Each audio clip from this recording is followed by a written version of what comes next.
భద్రాచలం వద్ద గోదావరి ఉగ్రరూపం దాల్చుతోంది. గంట గంటకి గోదావరి నది ప్రవాహం పెరుగుతోంది. ప్రస్తుతం 48.40 అడుగుల గోదావరి ప్రవాహం చేరుకుంది. దీంతో రెండవ ప్రమాద హెచ్చరిక కొనసాగుతోంది. 11,63,596 క్యూసెక్ల వరద నీటిని దిగువకు విడుదల చేస్తున్నారు ఇరిగేషన్ శాఖ అధికారులు.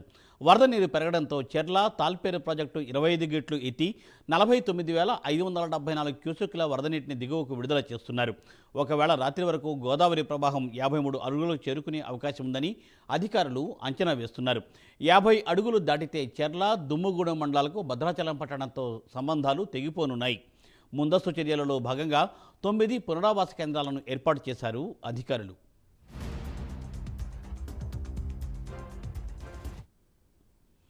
రైట్, భద్రాచలం వద్ద వరద పరిస్థితిని మా ప్రతినిధి రజనీకాంత్ అందిస్తారు. రజనీకాంత్.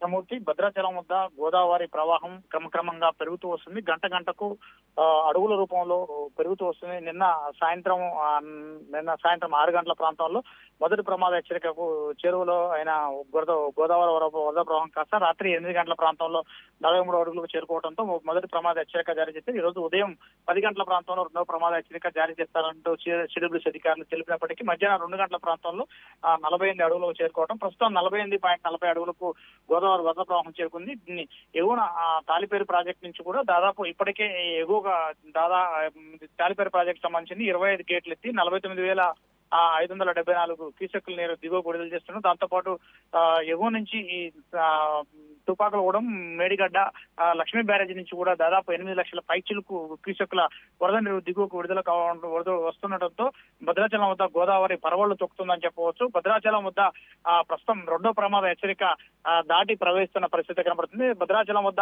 11,63,596 క్యూసెక్కుల వరద నీటిని ధవళేశ్వరం వైపు కిందికి విడుదల చేస్తున్న క్రమంలో దిగువన భద్రాచలం దాటినాక చింతూరు వద్ద శబరి నది భద్రాచలం గోదావరికి పోటెత్తడంతో ఒకసారిగా బ్యాక్ వాటర్ కాస్త గోదావరి వరద ప్రవాహం కాస్త బ్యాక్ వస్తున్న పరిస్థితి కూడా కనబడుతుంది. దీంతో భద్రాచలం వద్ద స్టేబుల్ గా నిలబడుతూ తక్కువ ముఖంలో ప్రవాహం కిందికి విడుదలవుతుంది. ఈ క్రమంలోనే గోదావరి వద్ద ప్రవాహం క్రమక్రమేపీ గంట గంటకు పెరుగుతున్న పరిస్థితి కనబడుతుంది. రాత్రి వరకు కూడా 53 అడుగుల వరకు చేరే అవకాశం ఉన్నట్టు సిడబ్ల్యూసీ అధికారులు ఇప్పటికే అంచనాకు వస్తున్నారు. 53 అడుగులు చేరుకుంటే మూడో ప్రమాద హెచ్చరిక కూడా జారీ చేయనున్నట్టు కూడా అధికారులు చెప్తున్నారు. 50 అడుగుల ప్రవాహం గనక రాత్రి 5 గంటల సాయంత్రం 6 నుంచి 7 గంటల ప్రాంతంలో 50 అడుగులు చేరుకునే అవకాశం ఉన్నట్టుగా సిడబ్ల్యూసీ అధికారులు చెప్తున్నారు. 50 అడుగులు కనుక చేరుకుంటే భద్రాచలం పట్టణంలోని పలు కాలనీలో వాటర్ వచ్చే ప్రమాదం ఉంది. ఈ వరద నీరు ప్రవాహం కాస్త కరకట్ట నుంచి సుభాష్ నగర్ తో పాటు ఏఎంసీ కాలనీలో స్టార్టింగ్ భద్రాచలం కరకట్ట స్టార్టింగ్ అటు ఎండింగ్ వైపు కూడా 2-3 కాలనీలకు వాటర్ వచ్చే ప్రమాదం ఉంది. దాంతోపాటు చెర్ల దుమ్ముగూడెం వెళ్లే రహదారులపై కూడా రహదారులు కూడా పూర్తిగా వరద నీరుతో మునిగిపోయే ప్రమాదం ఉంది. దాంతోపాటు ఇప్పటికే చింతూరు వైపు నుంచి ఛత్తీస్గఢ్ ఒరిస్సా వెళ్లే రహదారులు నిన్న మధ్యాహ్నం నుంచి పూర్తిగా మూసివేసిన పరిస్థితి నెలకొన్న పరిస్థితులు ఉన్నాయి. దాదాపు ఇప్పటికీ చెర్ల మండలంతో దుమ్ముగూడెం మండలం దాంతోపాటు భద్రాచలం పట్టణంలో సుమారు 9 ఈ పునరావాస కేంద్రాలు ఏర్పాటుకు రంగం సిద్ధం చేసినట్టు కూడా జిల్లా కలెక్టర్ జితేష్ పాటిల్ కూడా చెప్తున్నారు. ఐజీఓ కేంద్రంగా సహాయ కేంద్రాన్ని కూడా హెల్ప్ లైన్ సెంటర్ కూడా ఏర్పాటు చేశారు. అన్ని మండలాల పరిధిలోని వాగులు వంకలు పొంగి పొర్లుతున్న క్రమంలో ప్రజలు ఎవరు కూడా వాగులు వంకల వైపు కూడా వెళ్లొద్దు అని చెప్తున్నారు.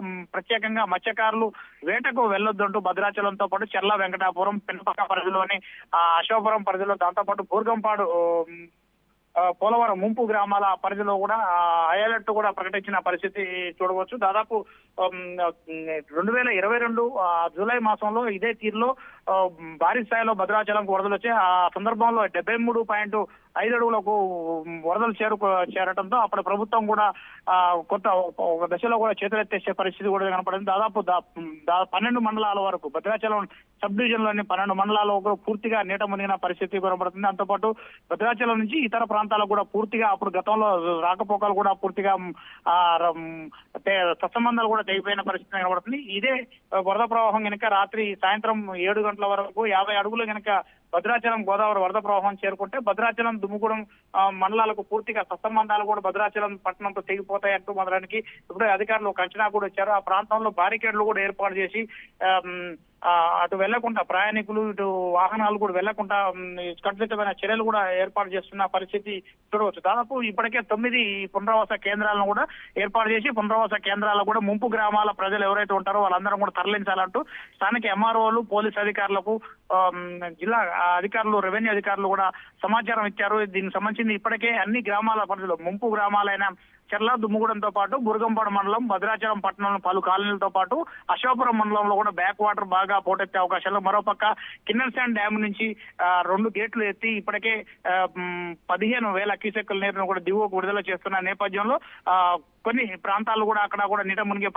కొన్ని గ్రామాలకు కూడా కిన్నెరసాని నుంచి వచ్చే వరద ప్రవాహం కూడా కాస్త గోదావరిలో చేరే అవకాశం ఉన్న నేపథ్యంలో ఆ గ్రామాలు కొన్ని 3-4 గ్రామాలు అక్కడ కూడా నీట మునిగే ప్రమాదం, వాటిని కూడా సురక్షిత ప్రాంతాలకు ప్రజలను తరలించాలంటూ జితేష్ పాటిల్ ఇప్పటికే అధికారులను ఆదేశించిన పరిస్థితి చూడవచ్చు. Murthy, thank you Rajinikanth, thanks for update.